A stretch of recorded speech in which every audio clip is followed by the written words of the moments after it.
Έλληνες.com. Έλληνες που κατέκτησαν τον κόσμο. Διαπρέπουν, ξεχωρίζουν και πρωτοπορούν.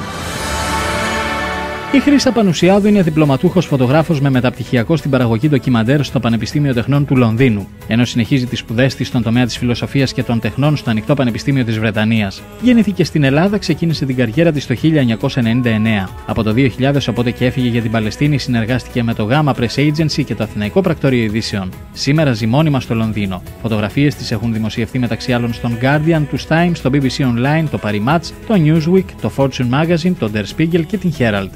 Ας την ακούσουμε. Η εμπειρία μου στην Παλαιστίνη είναι, σε σχέση με κάποιους άλλους φωτογράφους και Έλληνες, είναι πάρα πολύ μικρή στο εμπόλεμο, αλλά δεν ήταν σκοπός μου να ασχοληθώ με την εμπόλεμη φωτογραφία, ούτε ποτέ ήταν όνειρό μου. Όμως τα φέρνει έτσι η ζωή και έχω καταλάβει τελικά ότι γενικά οι άνθρωποι έχουμε μεγάλη δύναμη μέσα μας. Στην Ελλάδα δεν υπάρχουν δουλειές. Δεν μπορούμε να απορροφηθούμε πλέον στην Ελλάδα.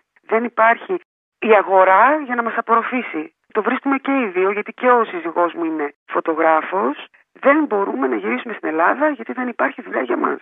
Ελλάδα για μένα σημαίνει, οικογένεια ήταν η πρώτη λέξη που μου ήρθε, σημαίνει χάος, σημαίνει ανθρωπιά, γιατί να σας πω, αυτό το χαοτικό στην Ελλάδα είναι και ανθρώπινο για μένα. Το να νευριάσεις, το να μιλήσεις, το να μαλώσεις, το να γελάσεις, το να φωνάξεις, είναι ανθρώπινο. Έλληνες.com. Έλληνες που κατέκτησαν τον κόσμο. Διαπρέπουν, ξεχωρίζουν και πρωτοπορούν. Μπείτε στο Έλληνες.com. Ενημερωθείτε και για άλλους σημαντικούς Έλληνες.